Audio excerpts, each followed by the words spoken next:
obrigado a todos que estão participando. E eu gostaria de falar hoje sobre recomeçar. Eu não sei se você tem alguma coisa para recomeçar na sua vida. Eu creio que todos nós temos sempre algo para recomeçar. Principalmente agora, depois que acabar essa pandemia aí desse coronavírus, muitas coisas nós teremos que recomeçar.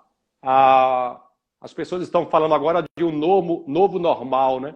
Então, sempre há algo para recomeçar.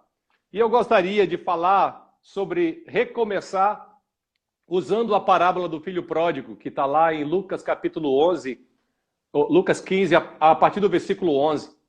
Lá, essa parábola diz que um pai tinha 2 filhos, Jesus contando essa parábola, e o filho mais novo resolveu pedir a sua herança. Ele nem podia fazer, que o pai estava vivo, mas diz o texto que o pai concede a herança para o filho mais novo, e o filho mais novo fala, olha, estou cansado, quero experimentar novos ares, quero experimentar outras coisas, e a verdade é que eu quero sair daqui.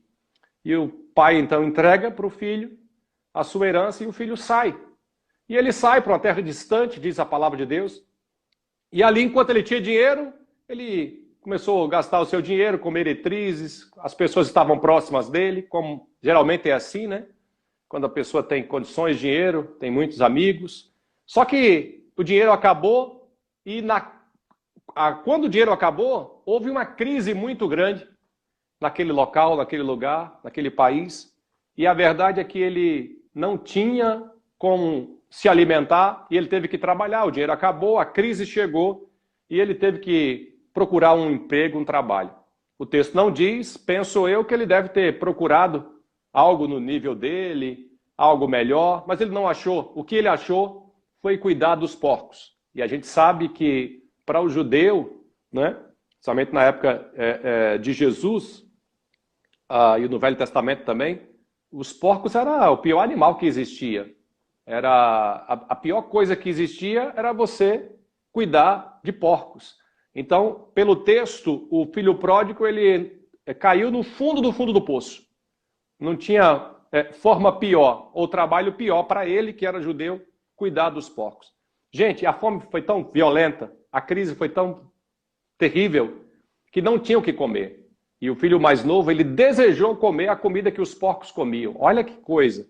Ele desejou comer as bolotas, as alfarrobas que os porcos comiam, mas nem isso o dono, o patrão, dava para que ele pudesse comer. A crise foi terrível, foi violenta demais. E então, diz o texto que ele caindo em si, ele pensou, poxa, quantos trabalhadores do meu pai têm pão com abundância, né? Tem tantas coisas que eu aqui não tenho, então eu vou lá, vou pedir perdão para o meu pai e vou pedir para que ele me aceite pelo menos como um dos seus trabalhadores. Porque, né, eu estraguei tudo, mas eu vou lá.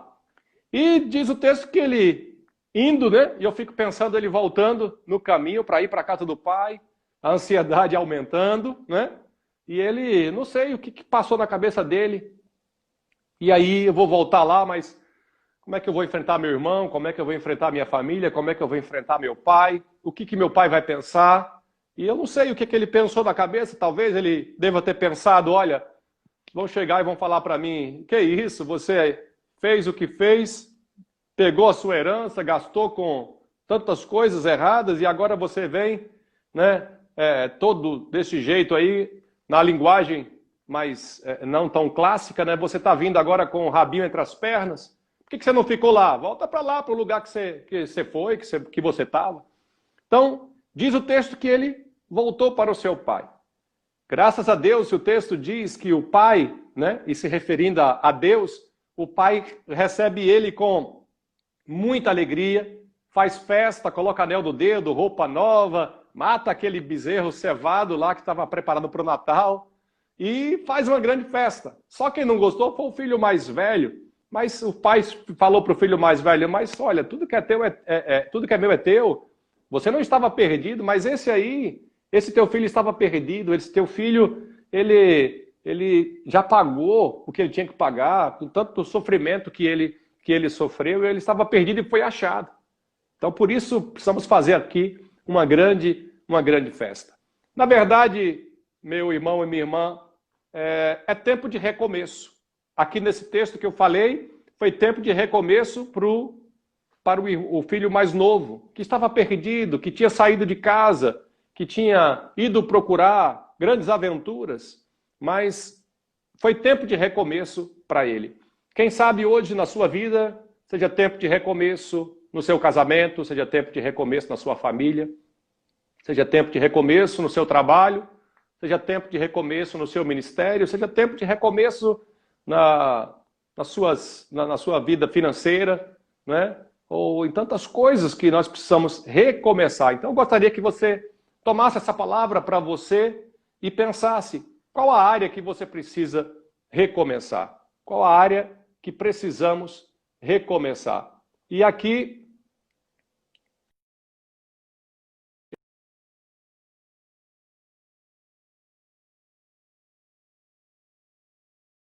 é tempo de recomeçar, não é? De recomeçar. E esse tempo de algumas coisas. Deixa eu tentar tirar os comentários para ver se melhora aqui, né? Achou, né? O que é preciso para recomeçar? Às vezes nós queremos recomeçar, mas eu quero olhar para o texto e trazer pelo menos 3 razões, verdades, do que é preciso para recomeçar. A primeira coisa que é preciso recomeçar é cair em si. Essa é a primeira verdade, a primeira lição que a gente precisa tomar para recomeçar. Qualquer área da sua você precisa recomeçar, você precisa cair em si.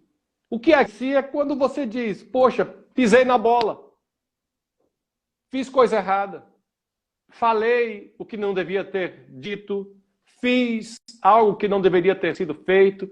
É cair em si, é você retornar para o bom senso e pensar assim, olha, fiz besteira,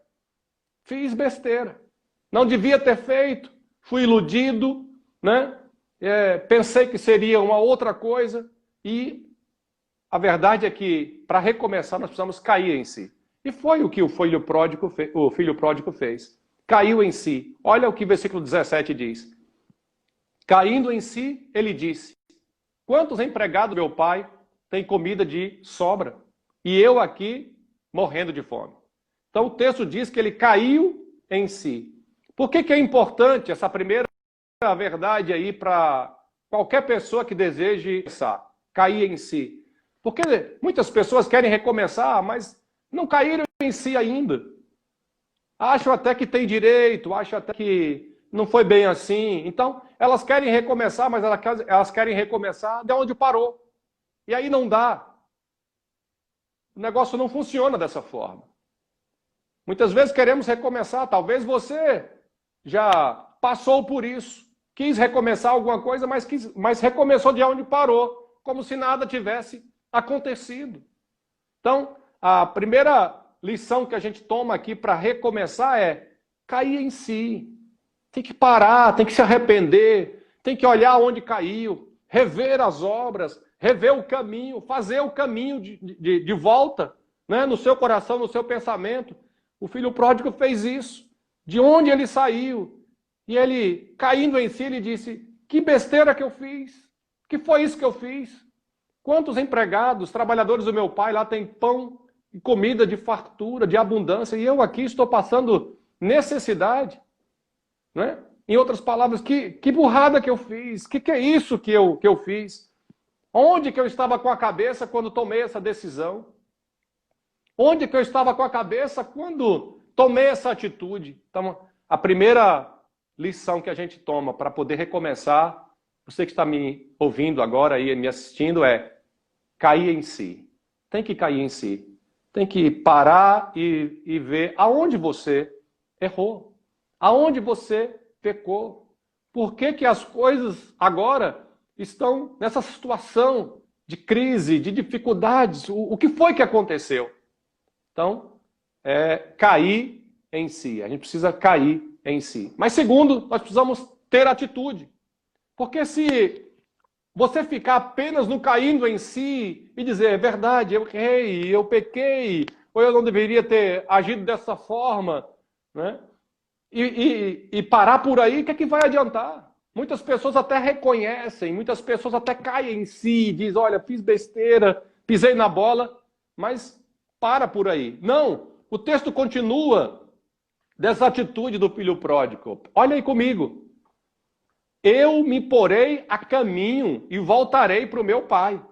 Versículo 18, né? Olha o versículo 20. A seguir, levantou-se e foi para o seu pai. É uma tomada de decisão. Primeira coisa é você cair em si. Né? É você recobrar o juízo e ver que fez besteira. A segunda coisa é, vendo que você errou, vendo que você agora, né, está no seu juízo normal, você toma uma atitude. E é essa atitude que o filho pródigo tomou. Eu porei a caminho.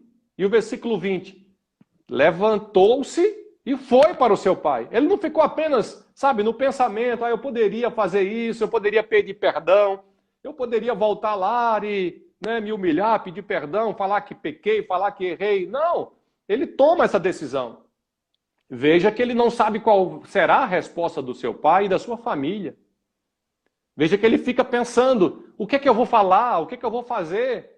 Eu vou falar o seguinte, ele ficou, né, pensando no coração dele, na mente, eu vou pedir perdão, eu vou falar, pequei contra o céu, diante de ti, eu não sou digno de ser chamado seu filho, trata-me como dos seus trabalhadores. Então ele começou a ensaiar o que é que ele deveria falar para o seu pai, para a sua família, para as pessoas que ali estivessem ali perguntando sobre o porquê que ele saiu de casa, por que ele fez tudo aquilo. Então, é ser proativo, é ter atitude. A gente conversa com muitas pessoas que não têm essa atitude.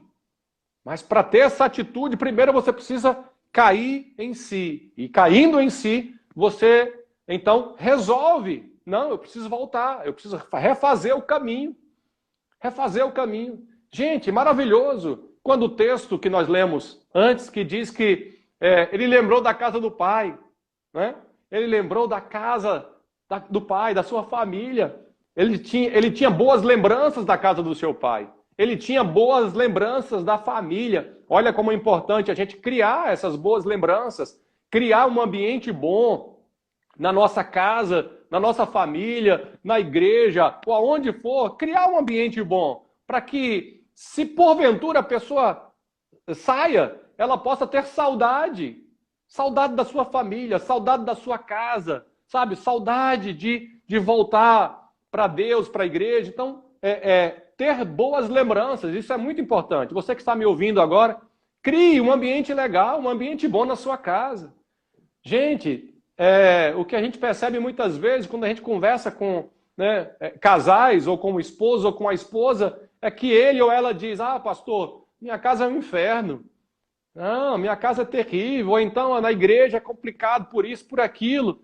Não, a gente precisa criar um ambiente bom, um ambiente agradável, um ambiente onde as pessoas queiram estar próximos, perto de você, né? E esse ambiente é um ambiente que trouxe saudade para o filho pródigo. Ele começou a lembrar da casa dele, ele começou como o pai tratava os seus empregados, imagina os filhos. Ele começou a dizer, nossa, na casa do meu pai tem pão com fartura, ele trata bem todo mundo, ele recebe todo mundo. Então, o filho pródigo, ele tinha boas memórias, boas lembranças. E por isso ele teve a atitude de voltar. Atitude de voltar. Então, meu irmão, minha irmã, para recomeçar, nós temos que cair em si, mas nós temos que tomar uma atitude de voltar. Aí você pode me perguntar, mas pastor, e se o meu pai, no caso aqui do texto, né? E se o meu pai não me receber? E se a minha família não me aceitar? E aí você começa, né? E se fulano não me perdoar? Olha, o filho pródigo, ele não sabia qual seria a reação do pai e da família, mas ele tomou a decisão de voltar e de pedir perdão. É essa atitude que nós devemos fazer e ter para recomeçar. É pensar de que eu não sei qual vai ser a resposta do outro lado quando eu voltar. Mas só sei de uma coisa, eu caí em si. Eu repensei. Eu reformulei, né? E vi que estava errado. Então agora eu quero retornar e quero voltar. E aí a gente entra na terceira verdade desse texto, que é enfrentar as consequências. O filho mais novo, ele sabia das consequências que ele teria pela frente. Ele não sabia como seria, mas ele sabia. Vou ter consequências. Olha o que o texto diz, versículo 18 e 19. E lhe disse: Pai, pequei contra o céu e contra ti. Não sou mais digno de ser chamado teu filho.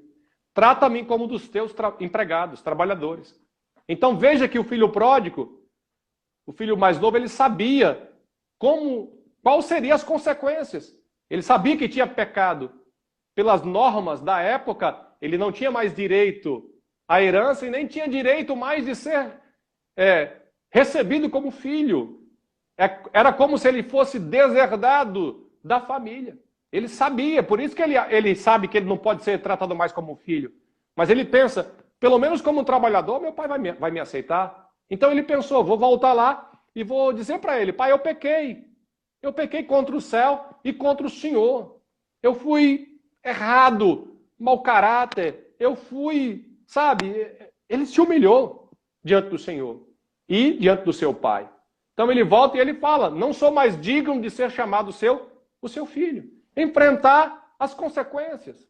Tem pessoas que querem recomeçar, até caíram em si, tomam a atitude de voltar, mas depois de meia hora, de uma hora, está tudo a mesma coisa, não mudou coisa nenhuma. Uma vez aconselhando um casal lá em Londrina, que estava visitando a nossa célula, uma das minhas células que liderava, e aí conversando com a esposa, ela falou assim: pastor, eu quero até dar uma chance, eu dei uma chance uma vez, mas essa pessoa não mudou.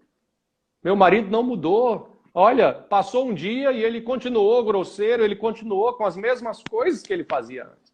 Eu tive que chamar esse esposo e conversar para ele e falar: olha, você precisa mudar. A sua esposa precisa ver que você mudou. Não é? Então, nós precisamos enfrentar as consequências. Tem consequências, todo erro tem consequências, toda palavra dita, toda atitude tomada tem consequências e a gente precisa enfrentar essas consequências e não voltar como se nada tivesse acontecido. Tem pessoas que querem recomeçar como nada aconteceu, como se a outra pessoa não tivesse sido ferida pelas nossas atitudes, por aquilo que a gente fez. Então nós precisamos, sabe, enfrentar as consequências. Talvez você diga: mas pastor, foi outra pessoa que errou. Mas mesmo assim, existe uma ferida aí que precisa ser curada. E alguém precisa tomar essa atitude de recomeçar. Se a outra pessoa não toma, você pode tomar, sabe? Para poder ter esse perdão, para poder ter essa cura, para que você possa continuar e recomeçar a sua vida. Então, nós precisamos entender que para recomeçar, nós precisamos cair em si. Nós precisamos tomar uma atitude de refazer o caminho de volta. Mas não como se nada tivesse acontecido. Mas com humildade, dizendo: pai, eu pequei. Fulano, eu pequei. Esposa, esposo, filho, filha, eu errei. E eu estou aqui, sabe, para te pedir perdão. Veja, gente, que a ideia do filho pródigo era: me trata como um trabalhador, como um funcionário. Eu quero apenas estar debaixo do teu conselho, meu pai. Eu quero apenas estar dentro do contexto da sua casa, da tua administração. Era esse o pensamento do filho pródigo. Eu quero estar mais uma vez contigo, nem que seja como um trabalhador, não precisa ser filho. Aceitar as consequências. Graças a Deus que pelo texto, o amor, ele cobre uma multidão de erros, uma multidão de pecados. Não é assim? O amor de Deus, ele encobre, sabe, uma multidão de coisas que poderiam ter acontecido, de consequências, e o amor de Deus vem e nos perdoa, e nos transforma. Então, pelo texto, o pai, ele recebe o filho como filho, e ainda faz uma festa, porque diz que esse filho estava perdido e foi achado. Tem consequências, mas nós precisamos estar dispostos a enfrentar as consequências. A gente não precisa ter medo das consequências. quando a gente erra, a gente precisa reconhecer que errou, se arrepender, tomar a atitude de voltar, para reconstruir, para refazer, sabe? E crer que Deus, ele continua sendo bondoso, tremendo e maravilhoso para nos perdoar, não é? E para que possamos ter novos recomeços na nossa vida. Eu quero dizer para você o seguinte, não tenha medo de recomeçar. Amém? Não tenha medo de recomeçar. Recomece. Recomece na sua vida. Recomece qualquer área da sua vida que você deixou para trás. Talvez na ilusão de que seria diferente, de que seria melhor. Talvez você hoje tenha saudade daquilo que você perdeu. Você olha para trás e você vai, nossa, como eu era feliz, eu não sabia. Por que eu fiz isso? Por que eu tomei essa decisão? Por que eu pisei na bola? Por que eu fiz essa besteira? Mas aí, o que é que você faz? Você toma a decisão de voltar. Se você estiver longe dos caminhos do Senhor, afastou-se de Deus, afastou-se da igreja por alguma coisa que aconteceu, ou até mesmo por alguma ilusão que você quis experimentar, fora do contexto, né, do Senhor, da presença do Senhor, volte. Recomece hoje mesmo, caindo em si. O filho pródigo diz, eu vou voltar para a casa do Pai. Ele tinha boas memórias da casa do Pai. Que nós possamos voltar para a casa do Senhor. Sabe, meu irmão, minha irmã, o ser humano, ele tem o desejo de pertencer. Todo ser humano. Sabe qual é a maior dificuldade nossa agora nessa pandemia? É de nos ver, nos abraçar, sabe? Por quê? Porque o ser humano tem essa vamos dizer assim, essa carência, esse desejo de pertencer. De pertencer a um grupo, de pertencer... Por que você acha que as pessoas são apaixonadas por time de futebol? Né? Nação rubro-negra, eu sou atleticano, né? Atlético Mineiro. As pessoas, elas fazem de tudo, saem de um local, vai para outro país para assistir um jogo de um futebol. Não é assim?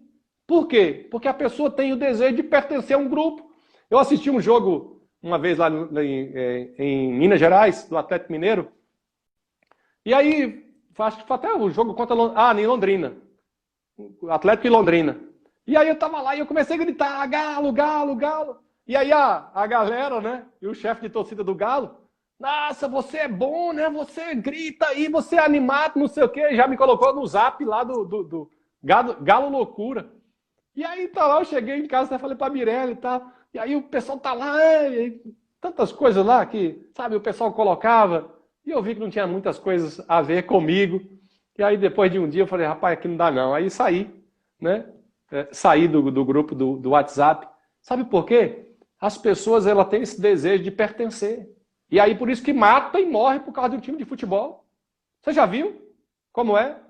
As pessoas ficam de mal de outras pessoas por causa de um time de futebol. Tem gente que é por política, briga e morre por causa de um político. Ah, não, porque você não vota no mesmo candidato que eu, você não defende o mesmo candidato que eu. E as pessoas têm esse desejo, sabe, de pertencer a um grupo político. E aí mata e morre por causa de um grupo político. E aí depois o político passa né? Passa-se 4 anos e já está unido com outro, né? E muitas vezes lá a igreja dividindo por causa de política, as pessoas se dividindo. Sabe por quê? Porque as pessoas têm o desejo de pertencer a um grupo. Eu quero deixar uma palavra para você. Pertença ao reino dos céus. Nunca você vai ser decepcionado. Amém? Pertença ao reino de Deus. Foi o que o filho pródigo voltou para a casa do Pai. Volte para Deus, volte para a casa do Pai. Que Deus te abençoe em nome de Jesus Cristo. Vamos orar? Senhor, eu quero te agradecer por esse momento, quero te louvar e te adorar. Que nós possamos, Senhor, recomeçar, Senhor, em qualquer área da nossa vida, mas recomeçar caindo em si. Recomeçar, Senhor, vendo que erramos, que pecamos. Recomeçar tomando atitude, sendo proativo. Recomeçar, Senhor, entendendo que tem consequências, mas nós estamos dispostos a enfrentar essas consequências para voltar para a casa do Pai, para voltar para Deus, para voltar para aquele local onde não deveríamos ter saído. Que o Senhor nos abençoe, Senhor. Se tiver alguém agora mesmo precisando recomeçar em alguma área, Senhor, abençoe. O Senhor mesmo é Deus de recomeço. O Senhor recomeçou quando lá com Noé. O Senhor recomeçou tudo de novo. Deus, que o Senhor possa nos abençoar agora. É o que eu te peço, te oro no nome de Jesus Cristo. Amém.